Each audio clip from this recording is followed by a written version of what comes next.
नमस्कार मित्रों, आज मैं आपके सामने भारत के उस महापुरुष का जीवन वृतांत दूंगा जो वास्तव में महापुरुष तो थे ही थे, लेकिन जिन्होंने भारत की दशा को बदला और सत्य सनातन धर्म के लिए वो कार्य करके गए जो आज तक भी हम उनको याद करते हैं। मेरा ऐसा मानना है कि भारत की दिशा को बदलने में दो महापुरुषों का बहुत बड़ा योगदान है।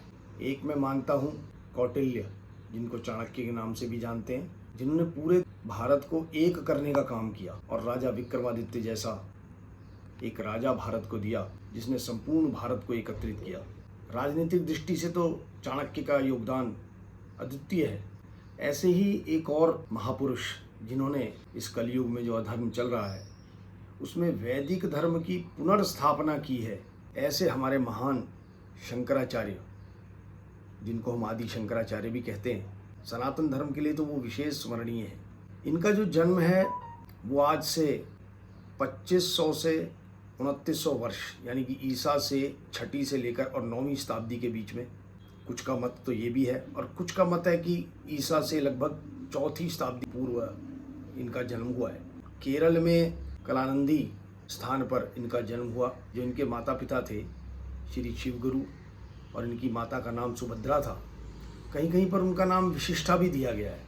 भगवान की बहुत बड़ी इन्होंने तपस्या की, संतानहीन थे, इन्होंने भगवान शंकर की आराधना की और साक्षात भगवान शंकर ने उपस्थित होकर इनको दर्शन दिए और साथ में इनको एक सर्वगुण संपन्न पुत्र का वरदान दिया। और कहते हैं कि उसके पश्चात जब भगवान ने इनको वरदान दिया और उसके बाद जब शंकर का घर में प्रादुर्भाव हुआ, बड़ा उल्लास का वातावरण था घर में।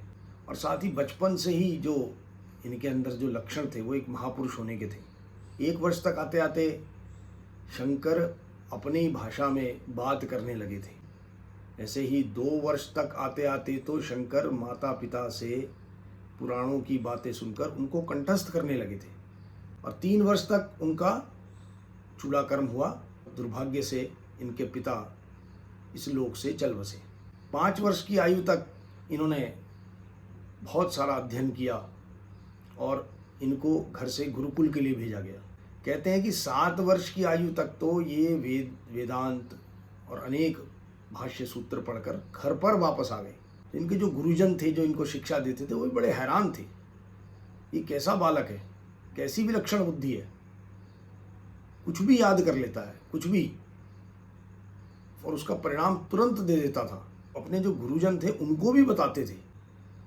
7 वर्ष की आयु में जब ये घर पर आ गए, वापस आ गए, तो इनके मन में हुआ कि मैं बस अब संन्यास लूँ। इनके संन्यास के विषय में अजीबोगरीब कहानी है वो कि भाई एक बार जब ये नहा रहे थे, ये बार बार अपनी माता से संन्यास के बारे में बात करते थे, परंतु चूँकि इकलौते पुत्र थे तो कौन माता चाहेगी कि उसका पुत्र घर से संन्यास ले ले, तो हमेशा मना करती थी।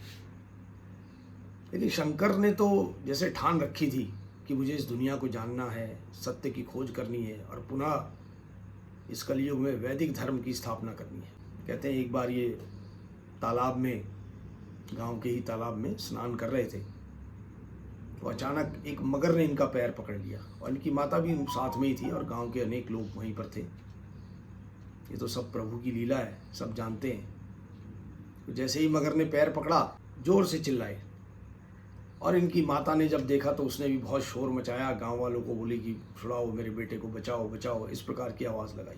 तो शंकर तो स्वयं ही भगवान शंकर का अंश थे। वे बोल उठे कि माता, अगर तू मुझे छोड़ दे तो ये मुझे छोड़ देगा।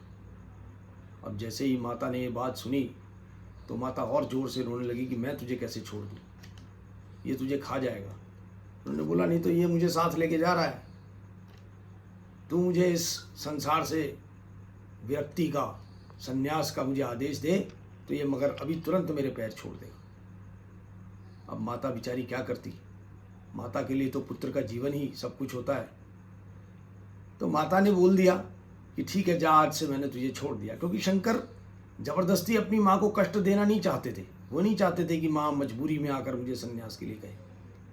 लेकिन वो घटनाक्रम ऐसा हुआ कि वो माता ने जब कह दिया कि ठीक है आज से मेरा त्याग, लेकिन तेरी जान बच जाए, ऐसा कहते हुए शंकर के प्राण बच गए और शंकर निकल पड़े अपनी उस सन्यास की यात्रा पर जिसने भारत की दिशा बदल दी। लेकिन जाते जाते अपनी माता से एक वचन वो कह के गए कि माता, जब भी तुझे आवश्यकता पड़ेगी तेरे अंतिम समय में तेरे पास अवश्य आऊँगा। और ये उन्होंने पूरा भी किया। शंकर जब सन्यास के लिए निकले तो नर्मदा के तट पर उनकी भेंट हुई अपने गुरु से। उनके गुरु का नाम भगवत पाद जी था। गुरु ने इनका नाम भगवत पूज्य पादाचार्य रखा। इन्होंने गुरुपदिष्ठ मार्ग से साधना आरंभ कर दी और अल्पकाल में ही बहुत बड़े सिद्ध योगी ये हो गए।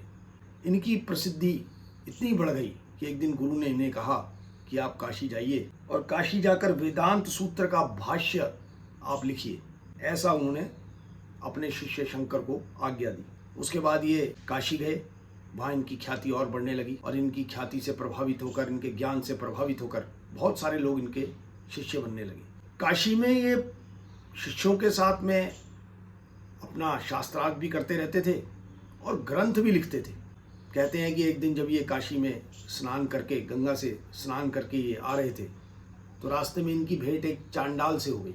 और जब वो मार्ग में आ गया, ये अपने शिष्यों के साथ थे, तो ये अपना रास्ता बदल कर जाने लगे। तो उस चांडाल ने इनको बहुत एक कड़वा सत्य उसका दर्शन कराया। और चांडाल ने क्या बोला कि गंगा गहरी बारी में चंद्र बिंब दर्शाए, उनमें ऊंचो नीच को यह मुँह देह बताए। कि क्या आप मेरी देह को देखकर मुझसे घृणा कर रहे हैं? तो क्या आप मुझ में देह देख रहे हैं या मेरी आत्मा देख रहे हैं?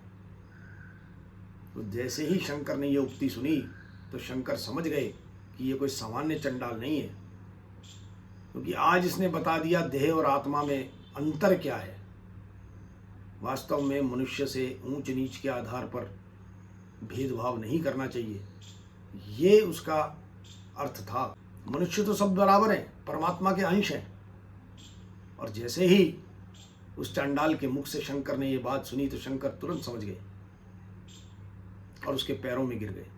बोले कि आज आपने मुझे आत्मा का और परमात्मा का अर्थ समझा दिया है। उसके बाद उसी चांडाल से आज्ञा प्राप्त करके इन्होंने आगे ब्रह्म सूत्र पर भाष्य लिखने और धर्म के प्रसार करने का आदेश दिया। वास्तव में वो शंकर के अवतार थे। जो चांडाल थे वो भगवान शंकर का अवतार थे। कहते हैं कि एक बार ये मणिकर्णिका घाट पर ये स्नान के लिए जब गए और वहाँ से जब ये वापस आ रहे थे तो इनकी भेंट वहाँ पर एक ब्राह्मण से हुई और ब्रह्म सूत्र के किसी भाष्य पर आपस में विचार करने लगे, शास्त्रार्थ करने लगे। कहते हैं कि वो शास्त्रार्थ करते करते 8 दिन बीत गए, लेकिन वो शास्त्रार्थ समाप्त नहीं हो रहा था।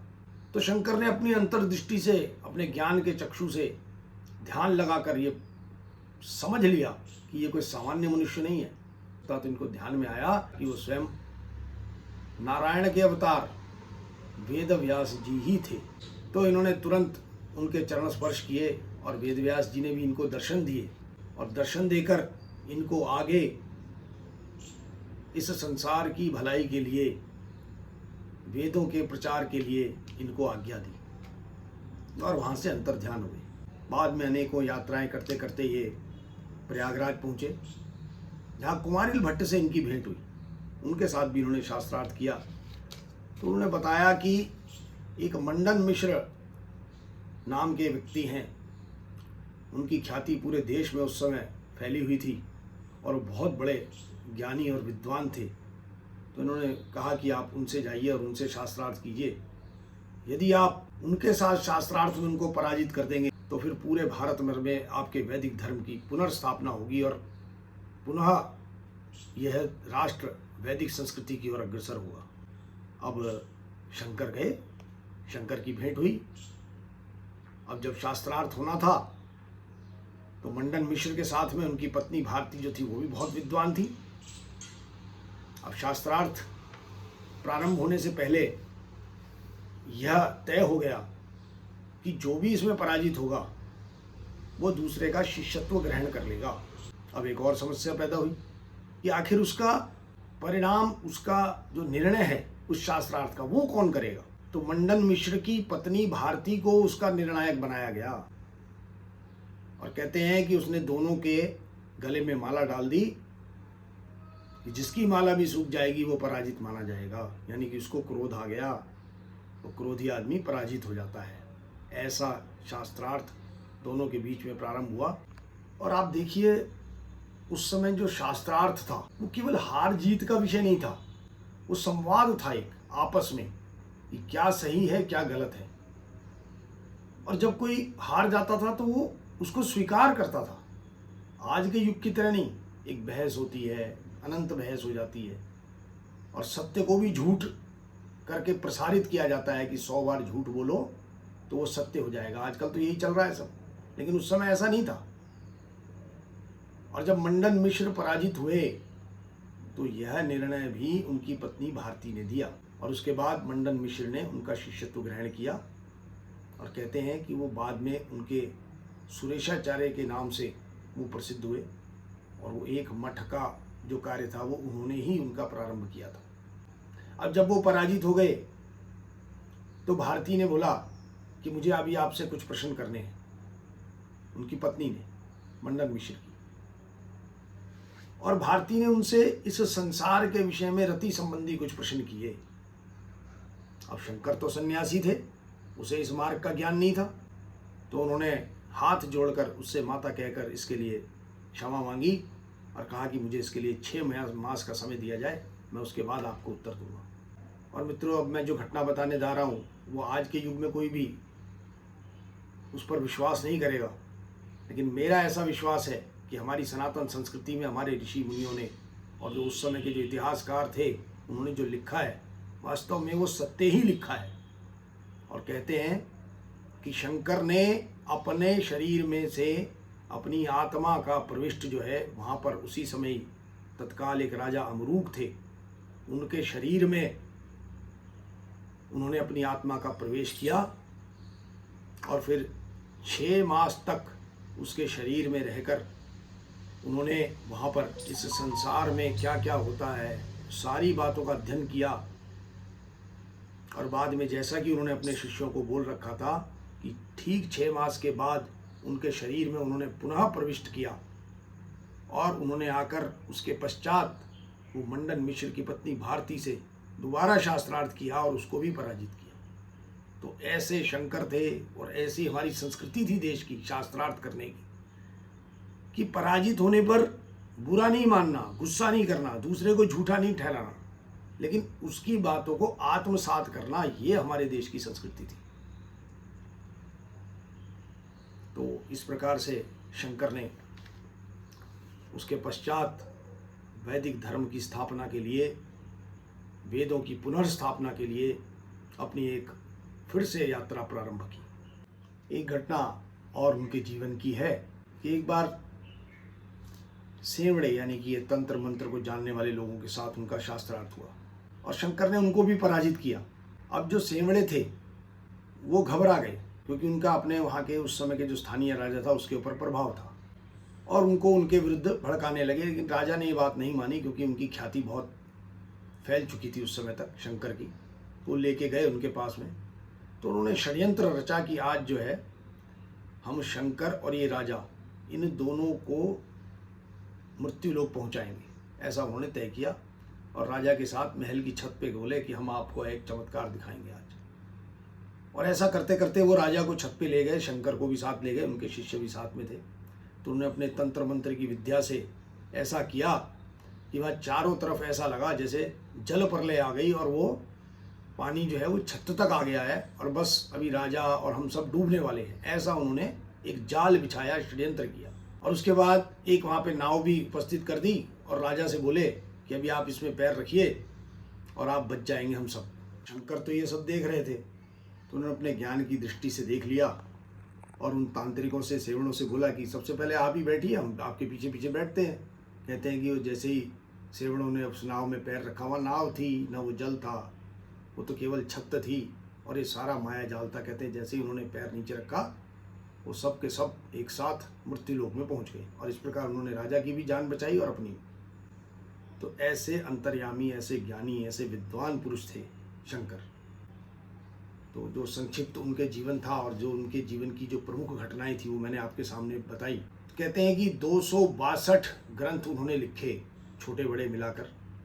उन्होंने ब्रह्मसूत्र, वेद, भाष्य, अनेक उस पर अपना भाष्य उन्होंने लिखा है, अनेक ग्रंथों पर। और आप सोच के देखिए कि 16 वर्ष से लेकर 32 वर्ष तक, 16 वर्ष की आयु में, इस 16 वर्ष के अपने जीवन काल में उन्होंने पूरे भारत में यात्रा की। और उस यात्रा के साथ साथ, भारत भ्रमण के साथ साथ उन्होंने ग्रंथ भी लिखे। और ऐसा कहते हैं कि वो ग्रंथ लिखने के लिए एक सामान्य पुरुष यदि उस ग्रंथों को लिखने बैठेगा तो उसको 300 वर्ष चाहिए, और उन्होंने केवल 16 वर्ष की अल्पायु में ये सब कार्य किए। वैसे उनका कुल जीवन 32 वर्ष का रहा, बहुत अल्पायु रही उनकी, लेकिन 16 वर्ष तक वो भारत में भ्रमण भी किया, उन्होंने अपने धर्म का प्रसार भी किया और पुनः वैदिक धर्म की पुनर्स्थापना की। और 4 मठ जो उन्होंने स्थापित किए, पूर्व, पश्चिम, उत्तर, दक्षिण। पूर्व में गोवर्धन, इसी प्रकार पश्चिम में शारदा, उत्तर में ज्योतिर और दक्षिण में श्रृंगेरी। ये जो 4 मठ जो आज भी हैं। और देखिए उस त्रिकालदर्शी, उस महान आत्मा, उस महान विभूति का वो दूरदृष्टि देखिए कि आज भारत, जो उस समय इतना विशाल भारत था, अखंड भारत था, आज केवल वो जो 4 मठ हैं हमारे, वहीं पर ही भारत भूमि जो है वो बची हुई है, बाकी हिस्सा भारत से कट गया।